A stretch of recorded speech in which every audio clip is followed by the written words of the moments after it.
आज हमारे देश में जिस प्रकार धर्म जात पात को लेकर जो भी चल रहा है वह सही दिशा में नहीं है। मेरा कहना है कि जाति और धर्म को बांटने वाले ठेकेदार वो राक्षसी प्रवृत्ति के हो सकते हैं, वो राजनीतिक दृष्टिकोण के हो सकते हैं, वो स्वयं के स्वार्थ के लिए हो सकते हैं। लेकिन आज वर्तमान सरकार सबका साथ और सबका विकास की जो बात करती है, हमें उस पर भी ध्यान देना चाहिए, क्योंकि संविधान के अनुरूप सरकार सर्वोपरि है। जिस तरीके से सरकार कार्य करेगी उसी तरीके से जनता को भी मानना पड़ेगा। जहाँ तक बात वर्ण व्यवस्था की है, पूर्व में सिर्फ वर्ण व्यवस्था थी जिसमें क्षत्रिय, ब्राह्मण, वैश्य और शूद्र, उसके अनुरूप हम अपने आप को परिभाषित करते थे कि हमारा कार्य क्या है। यानी कि हर व्यक्ति जो मानवतावादी विचारधारा का है उसको वर्ण व्यवस्था में समझा जाएगा। जैसे मेरा जन्म परंपरागत महंत परिवार में हुआ तो मैं ब्राह्मण, मेरा जन्म जिस परिवार में हुआ वहाँ खेतीबाड़ी जमींदारी भी थी, इस उद्देश्य से मैं वैश्य हुआ। पढ़ लिख कर मैंने जब नौकरी प्रारंभ की तो मैं शूद्र हुआ। उसके बाद मैंने स्वयं व्यापार किया, फिर मैं वैश्य बन गया। उसके बाद जब मैं धर्म की रक्षा के लिए आगे आया तो मैं क्षत्रिय हो गया। तो एक ही परिवार में एक समय में चारों वर्ण व्यवस्था लागू होती है तो ऊंच नीच का तो सवाल ही पैदा नहीं होता। आज मैं स्वयं अपने आश्रम में भोजन भी बनाता हूं, गाय सेवा भी करता हूं, अपने शौचालय में खुद साफ सफाई करता हूं, मंदिर में पूजा भी करता हूं, यज्ञ भी करता हूं और धर्म की रक्षा के लिए मेरे पास बाहुबल है, मेरे पास त्रिशूल है। तो मेरा मानना है, जैसा बहुत लंबे समय की बात नहीं, मैं सिर्फ सनातन धर्म के अनुयायियों को बताना चाहता हूं कि मुगलों के बाद मुगलों ने सिर्फ हमको जो वर्ण व्यवस्था थी उसको जातिवाद में बदलकर हमको ऊंच नीच का भेदभाव बताकर हमको तोड़ने का काम किया। उसके बाद अंग्रेजों ने उसमें कसर नहीं छोड़ी। अंग्रेजों ने अपने जो उनका सिस्टम था उस सिस्टम से हमको गुलाम बनाने के लिए हमको पूरी तरह जाति व्यवस्था में बांट दिया गया और हमारे कुछ मूर्ख लोग उसमें बट गए और अपनों को ही हराने में लग गए।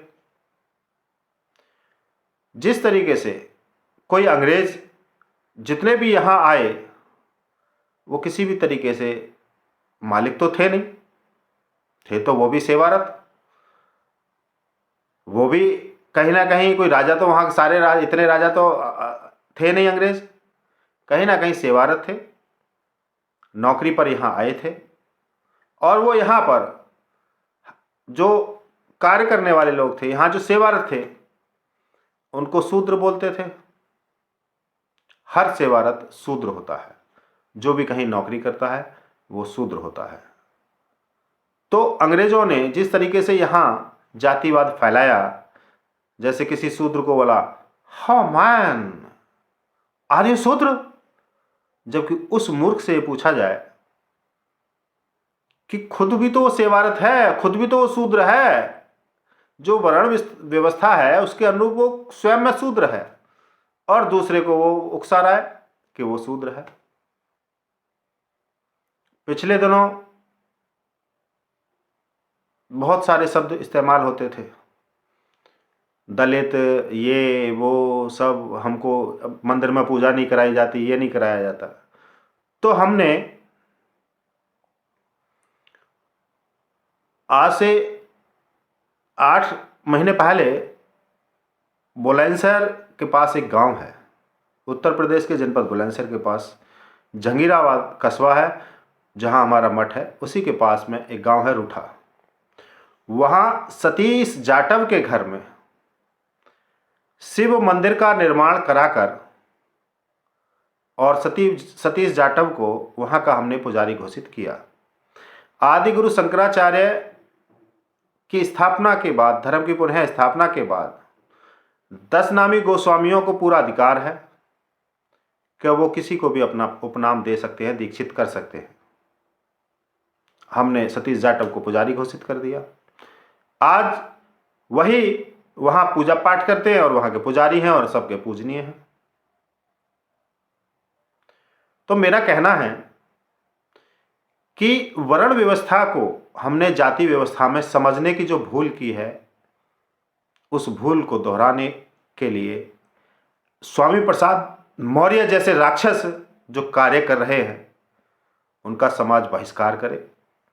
क्योंकि आज हमारी सरकार पूर्णतः जातिवाद को खत्म कर चुकी है और किसी भी तरीके से भेदभाव मिटाने का जो कार्य सरकार हमारी कर रही है, वो सत्यापित हो चुका है कि सरकार वास्तव में जातिवाद को भुलाना चाहती है। वर्ण व्यवस्था है और हमेशा रहेगी। इसलिए ऐसे राक्षस प्रवृत्ति के, क्योंकि मुगलों की आत्माएं भी भटक रही होंगी, अभी सभी को मुक्ति नहीं मिली है। हम प्रेत सिद्धि की अगर बात करें, उसमें भूत प्रेत कहीं ना कहीं हम उसको मान्यता देते हैं। तो ऐसे ही कुछ मुगलों की आत्माओं को मुक्ति नहीं मिली है। ऐसी आत्माएं स्वामी प्रसाद जैसे के अंदर जब प्रवेश कर जाती हैं, तो वो हमारे रामचरितमानस का अपमान करना, उसके कुछ पृष्ठ को जलाना या सनातन धर्म के विपरीत बातें करना सिर्फ राजनीति के लिए एक प्रेरणादायक हिस्सा हो सकता है। लेकिन आज हमारे समाज को, हमारे देश में पूर्णतः जातिवाद खत्म हो जाना चाहिए।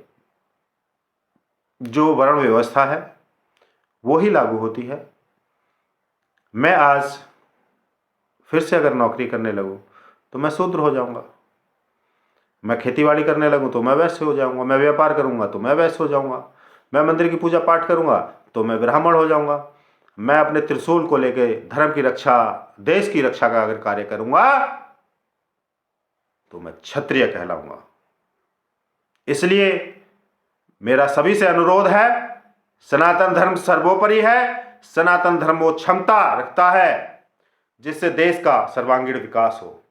आने वाले समय में आवश्यकता आ पड़ी है कि भारत को हिंदू राष्ट्र घोषित किया जाए, जिससे सनातन संस्कृति के अनुरूप मानवतावादी जीवन जीने का सभी को अवसर प्राप्त हो। आप सभी की आने वाली पीढ़ी, आने वाली संतानें सुखमय जीवन व्यतीत करें। इसलिए 2023 हिंदू राष्ट्र, 2024 देश के सर्वांगीण विकास के लिए ऐसे कार्य किए जाएं, ऐसा कानून लाया जाए जो सनातन विरोधी हों, जो राष्ट्र विरोधी हों, उनके कड़े फासले हों और 24 घंटे के अंदर सजा का प्रावधान हो। किसी के बहकावे में ना आए।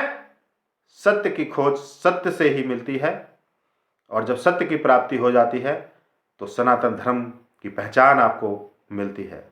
इसलिए जब चांद, चंद्रमा एक, सूरज एक, पृथ्वी एक, जल एक, वायु एक, अग्नि एक, तो धर्म अनेक कैसे हो सकते हैं? धर्म सिर्फ सनातन धर्म है। मैं किसी की आस्था पर सवाल नहीं उठा रहा हूं, लेकिन मेरे सनातन धर्म के लिए अगर कोई दुस्साहस करेगा तो हम उसकी गर्दन काटने का काम करेंगे।